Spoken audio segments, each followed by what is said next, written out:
So first things first, if your senior pup's behavior has suddenly changed, it's not because they're being dramatic or spoiled. There's usually a real reason behind it. Dogs don't wake up one morning and decide, you know what, I'm going to be a Velcro dog today. Something inside them is shifting, physically, mentally, or emotionally. One of the biggest culprits is cognitive decline, also known as canine cognitive dysfunction, or CCD. Think of it like the dog version of Alzheimer's. It affects memory, awareness, and behavior. A dog who used to be confident might suddenly feel disoriented or confused, especially in the evenings. You might notice pacing, staring at walls, getting stuck in corners, or seeming lost in familiar places. Naturally, when that happens, they cling to the one thing that still feels safe: you. Now, another major reason for sudden clinginess is declining eyesight or hearing. Imagine waking up one day and your world is just fuzzier and quieter. That's scary. So when your dog can't see or hear as clearly, they rely more on scent and proximity, meaning staying close to you is their way of feeling grounded. I had an old lab named Daisy who used to bump into furniture once her eyesight started going. She'd always nudge my leg and follow my footsteps because my presence helped her map out where she was. Pain and health issues can also make a normally independent dog act extra needy. Arthritis, dental pain, or internal issues can cause discomfort that's hard to pinpoint. Sometimes they don't show pain the way we expect. Instead, they just become anxious or seek constant reassurance. So if your senior suddenly becomes clingy and you notice changes in appetite, energy, or sleep, a vet check is the first step. You'd be amazed how often a simple pain reliever or medication for arthritis can make them act like their old selves again. Then there's the emotional side. As dogs age, their tolerance for stress drops. Loud noises, unfamiliar visitors, or changes in routine can throw them off more than before. Remember how your dog might have snoozed through fireworks as a youngster? Now they might shake or hide. That's partly because older dogs have a harder time regulating stress hormones, so they feel fear or anxiety more intensely. Sometimes it's also about changes in you. Dogs are insanely tuned into our emotions.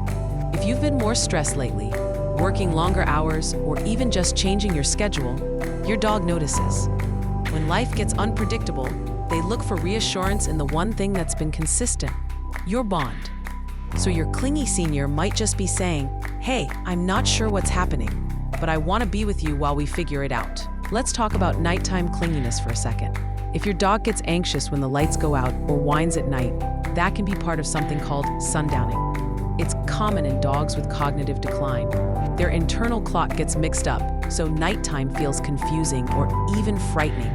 Keeping a dim nightlight on, playing soft white noise, or letting them sleep closer to you can help them settle down. Now here's the big question: what can you do to help? First, keep their environment predictable. Senior dogs thrive on routine: feeding, walks, bedtime. Try to keep those consistent. If you're going to make changes, do it gradually.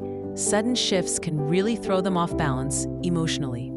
Second, make their world easier to navigate. If their vision or joints aren't what they used to be, add nightlights to hallways, use rugs to prevent slipping, and consider ramps for couches or beds. It's not spoiling them, it's giving them independence back. Third, engage their brain gently. Just because they're older doesn't mean they don't want to think or play. Sniffing games, soft puzzle toys, or short, slow walks are fantastic. Mental stimulation can actually slow cognitive decline and ease anxiety. Fourth, comfort matters. Physical touch can work wonders. Gentle brushing, massages, or just sitting together on the couch can release oxytocin, the same feel-good hormone that strengthens bonding in both humans and dogs. When your dog presses against you or sighs contentedly, that's not just cute.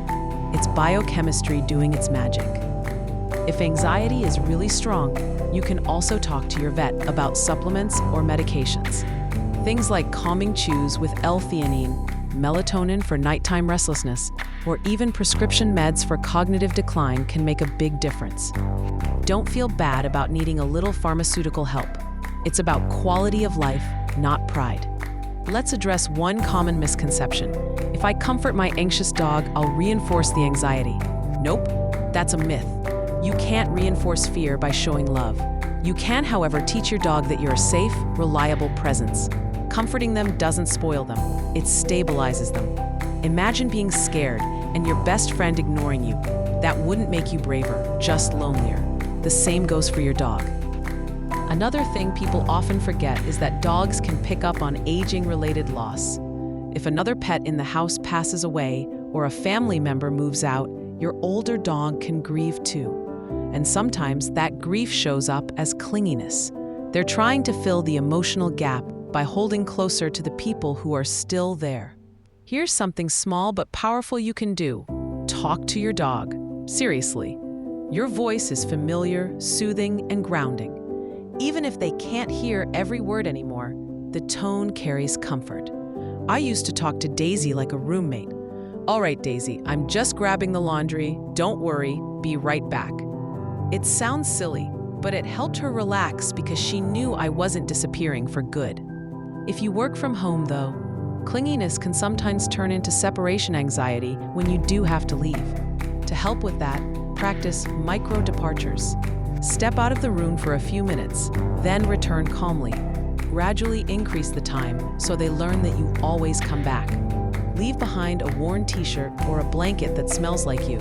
Scent is their strongest connection. And of course, don't underestimate vet visits and health checks. As our dogs age, even small health issues can spiral into big behavior changes if they go unnoticed. Senior panels, those blood and urine tests vets recommend once or twice a year, can catch problems early and help rule out anything serious behind sudden anxiety. Now let's talk about you for a second. Having a clingy senior dog can be emotionally tough. You might feel guilty for wanting space or frustrated when they whine the moment you move. But remember, this phase is usually temporary or manageable with the right support. They're not trying to annoy you. They're trying to trust you. You're their compass in a world that's starting to blur around the edges. And honestly, there's something kind of beautiful about that. After all the years they've spent protecting you, fetching balls, and being your shadow on adventures, now it's your turn to be their anchor. So to recap, if your older dog suddenly becomes clingy or anxious, it's not random. It could be due to cognitive changes, sensory loss, pain, stress, or emotional shifts. Start with a vet check, then focus on comfort, consistency, and gentle reassurance. Create a safe, predictable environment, and never underestimate the power of calm presence. Your old pup may not be the same bold explorer they once were, but there's still that loyal heart who loves you more than ever. They just need a little extra help navigating their golden years. If this video helped you understand your senior dog better, go give them a hug, and maybe an extra treat for being such a good old soul. And hey, I'd love to hear your stories. Has your senior dog become more attached lately? Drop your experiences in the comments. It helps other pet parents know they're not alone. Don't forget to like, subscribe, and hit the bell so you don't miss future videos on dog care, behavior, and all the weird, wonderful things our furry friends do. Thanks for watching, and give your pup some ear scratches from me.